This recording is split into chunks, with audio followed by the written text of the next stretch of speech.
ADHD and gaming. And more specifically, I wanted to discuss if having ADHD is a benefit to you becoming a professional gamer, or is it something that can help you become a professional gamer? And that's because gaming and ADHD are a lot of times in the news and a lot of times discussed, and I want to see and just look at how it may be a benefit when you're trying to choose that way of doing a job or pursuing that goal. All right, before I get into that, if you like this podcast, if you like this YouTube video, go ahead and click the subscribe button for me. Click the notification bell, click a like or leave a like, and also leave a comment. And with all that being said, let's get into it. Okay, let's talk about being a professional gamer with ADHD and why I think it might be a good career for people with ADHD. The first thing that I think is really important about this, or one of the things I think is key about this, is that when you have ADHD, you definitely hyperfocus, or you may hyperfocus. I'm going to say definitely, but maybe some people don't, but I'm just thinking about it, right? Anyway, so hyperfocus is when you just focus on something and can stay focused on it for hours and hours at a time. And with ADHD, many people hyperfocus on video games. And the reason of that is not only is an interest in it, but video games provide something that people with ADHD love and enjoy. And it is really about having something that's going to increase dopamine in your brain. And that comes from the reward center. And dopamine is like the reward center. Like if you get a reward, then you are going to get a dopamine increase in the brain. In your brain, that dopamine production is going to increase, right? So video games provide that. How do they provide that? What they do is they provide rewards in the game every so often. And so, for instance, you're playing, one of these games, and you click, you hit this power box or whatever, and this reward pops up in that power box, and then you're like, wow, okay, I got a reward, cool. And then you go, a little bit more, and you hit something else, hit another power box, and then you get another reward. Yeah, cool. And it keeps going like that throughout the whole game. And each time you get that reward, you're like, okay, I got a reward. Now, how do I get to the next one? How do I get to the next one? How do I get the next reward? And some are cooler than others, and some might not be as cool as others. And some might be in those like special locations you have to go and figure out everything, right? But you want to get the reward. So with people with ADHD, every time they get a reward, they want to go again and again and again. And that is one of the things that keeps them focused. That's one of the things, if you have ADHD, is going to keep you focused on a video game. Because you keep getting these rewards and you keep accomplishing these different things. And now you understand. You're like, okay, if I keep doing all these things, getting all these rewards, that's going to be good. And my brain is telling me that that is good.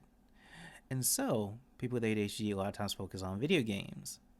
And a lot of them will focus on video games for hours. If you have ADHD and like focus on the video games, maybe you can focus on hours and hours and hours of video games. I know that I have. I've just sat and played a video game all day, like all weekend long. And sometimes I'll just get up and play it. And I'll be like playing it for 9-10 hours and not even realize that time has passed. And then realize, wow, it's late. I spent all day playing a video game. So maybe that's you. Maybe that's something that you do as well. And again, the reason that this is done, or the reason that when if you have ADHD, you can focus on this, is because you keep getting those constant rewards, and you know how to get those rewards after a while, right? You understand the kind of concept and things that you have to do to obtain the reward that you want to attain. And some are harder to get than others. And so now, online, you can just, stop, go and research a little bit and say, oh, hey, how do I get this one reward? I really want that reward. And so you go Google it online and you're like, oh, I can get it that way. And that's why I think that just looking at that, if you can hyperfocus on a video game, you love the video game, like you really, really like it, it might be an advantage to become a professional gamer. It might be one of the things that helps you become a professional gamer. Now, the other part of it is that when you hyperfocus, again, like I said, you just are really focused in and dialed in, and people are like, well, why can't you focus on something else? And again, going back to explaining it, it is about the rewards. It's about not only being interested in something, it has to be that. You have to be interested in whatever game you're playing, but it is also about the rewards the games give you. Now, another part that will help in the hyperfocus thing, or help people focus in on video games, is video games know that if they give you rewards, that you will keep playing the game, and they want you to. Because now a lot of video games have these what I call microtransactions, or things that, downloadable content that they don't include in the game, and so you have to buy it. And so they know if they keep you playing that at some point you're going to go in and want to buy something of the, one of these special things, maybe a special outfit or something. And you can only get that with paying real money for it, right? Buying their currency and then paying for it with your money, your credit card, whatever. And video game companies know that. They know if they keep you playing, you really enjoy the game, they can actually offer these things to you, and you will probably buy them.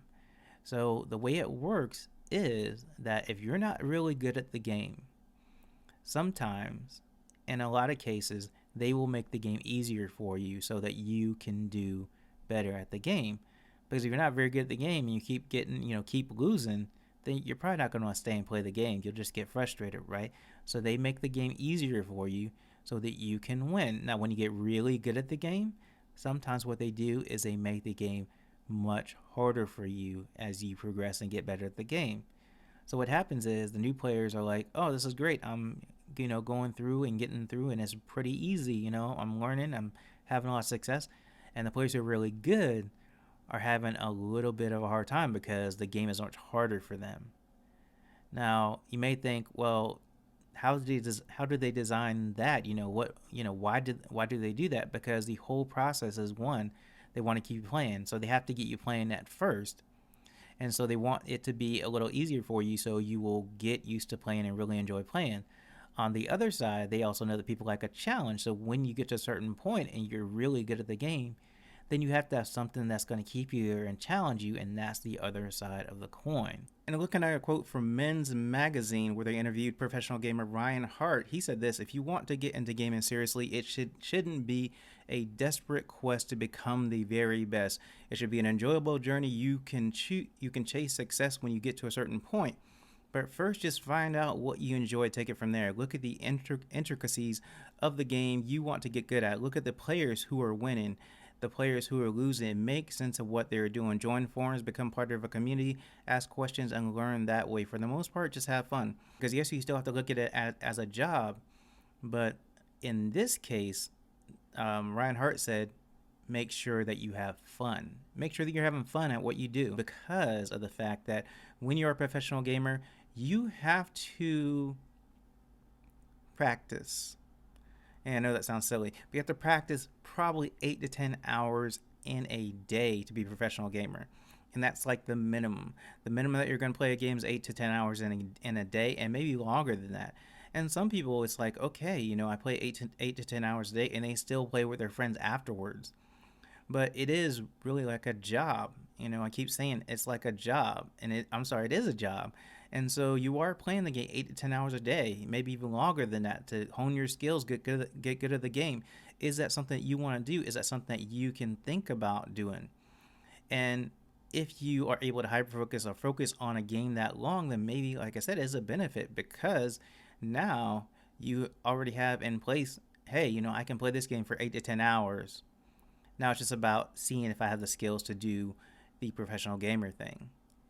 And it could be, you could be that person. You could be that one of the lucky few that make it in professional gaming, and having ADHD or being diagnosed with ADHD and being able to focus on a video game, really hyper focus in on one, may benefit you, because of the fact that it won't feel such a long time. It won't feel like such a long time, because you're going to be hyper focused and playing on the game, or really focused playing on the game, and that time will go by very quickly for you because you are so intensely focused on playing the game. So I just had to think about it. I was like, does it really help? Would it help? Maybe, right? I just kept thinking about that I know professional gamers play games for a very, very long time. And some of the games you play, like a lot of these first person games, it takes 15 minutes to get into a round, to play this game if you're playing Fortnite or something like that. And then first, Fortnite's actually third person, but it takes so long to get into a game. You play the game, maybe the game's 15 minutes or 20 minutes long, and then you have to sit in the lobby and wait again to get into another game for like 15 minutes. So throughout your day, you're playing for so much time, and playing for so many rounds and everything. and you keep playing day in and day out, and you're going to play 8 to 10 hours each and every day, does that feel like something that you would want to do? Does that feel like something you are okay with? And if you really love the game and you just know that you can play it and play it and play it, and it doesn't bother you to keep sitting down and playing it, then maybe, you're like sitting there going, I can possibly do this. I'm really good. I'm winning all the matches. I'm always at the top each and every time. And I can sit here, play 8 to 10 hours a day, and just win at a consistent basis. And at that point, you either have, you can either try to do the professional gaming thing, or you might just become a Twitch, might just become a streamer, a Twitch streamer, right? So at that point, maybe that's the thing or the route that you go. But either way, it's going to be one of two things, right? You're either going to be a professional gamer, which, you're going to be playing 8 to 10 hours a day under, on a team or under an organization and a contract, all that kind of stuff. Or you're going to be in a Twitch streamer, which means that you're probably going to still play the game 8 to 10 hours a day. You'll just play streaming the game as well. So either way, right? But now we're really talking about professional gaming and how hyperfocus and how really being able to focus on a video game might be beneficial to becoming a professional gamer.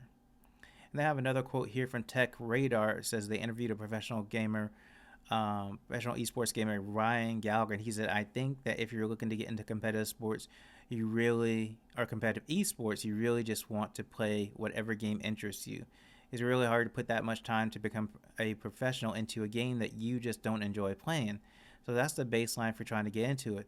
You want to make sure that you're having fun when you're playing the game and that it's something that you enjoy doing. Make sure that it is something that you not only have the skill at, but that you enjoy each and every time that you play it. And some people just love certain games. And if you're one of those people that just love certain games and you know that you're very good at it and you know you have the skill at it, then go ahead and try, right? There's no like saying, hey, I can't do this. You have to make the attempt. You have to say, okay, I'm going to try to do this, right? And if it doesn't work out, that's okay. But the fact that you have those skills and you know that you can play that game 8 to 10 hours and you know that you can get hyper focus in it and just keep playing and playing and playing and playing and be able to play and practice and all that kind of stuff, then you look at it and say, okay, well, ADHD, being able to hyper focus or focus on things for such a long time in video games might be a benefit. And I think that is really the question that I had. Is it a benefit? And I really don't know because I'm not a professional gamer. But it would be interesting to ask some professional gamers, is it, right? Do some of them have ADHD? I'm pretty sure probably some of them do, right? And does it help them? Is it a benefit to them? Is it something that helps them really get into like the zone and really practice and everything? And that's the other thing too, because when you're playing these games, especially if you're playing competitive, you have to kind of be in the zone and really pay attention. But not only really pay attention, but keep your attention focused on just one thing. And if you can really focus in on, and maybe like I said, you're on an esports team, and that's like your thing, is you can just focus on this game and keep playing the game, and know all the ins and outs of the game, then it may be one of the best things. I'm not saying the best things that you can have, but maybe one of the best traits that you have, right? Because now you're a esports gamer, and now you're on a professional team, and now focusing on video games for a very long time might be the best thing, might be a very good thing, right? In reference to like practice and then go ahead and be in these like tournaments. And I think a lot of times like these tournaments are so long, like they're all day or through a weekend or whatever. So it may be beneficial in that case too, because you have so many rounds. You're going to be, going through so many rounds on the weekend, and then you get in these tournaments and you have to be there for such a long time. Now, if you can really hone in and focus on things in that way, then it might help you get through that as well. So I just wanted to think about that. I wanted to really go over that. I thought that it would be a good subject to think about, and I really want to hear your opinion on this. Do you think that this will be a good idea? Do you think that if you can really focus on a video game, maybe this is a situation that you have thought about too? Like if you're in this situation, you just focus on this one game and you just love it and you are just winning all the time, and you are one of the best at each and every time, and you just can sit and practice and practice and practice and practice, and you're like, I really love this game. I could play it all day. It doesn't bother me. I know that I already sit and play it for 8 to 10 hours a day. Why not try my hand at esports, right? Why not try my hand to be a professional gamer? Why not try my hand at just streaming, right? Streaming all these hours, that I do in this game, and see what results in that, right? See what the results are, because it may be something that you can do, and then you're really thinking outside the box in that case, because that's not a normal 9 to 5 job. That's not a normal corporate job. That's not a normal job for a lot of people, but it's one of the jobs that I know that you can really think outside the box, really think about solutions really quickly. And I think that's one of the things that you might be good at if you have ADHD. It's not only thinking outside the box, but thinking really quickly of how to make adjustments too as you're playing the game. So let me know what you think. Again, just let me know what you think. Let me know if this information is helpful to you. Let me know if you might be one of the people out there that is like, hey, I never thought about that way, but now that I think about it, maybe I will try my hand at being a professional gamer.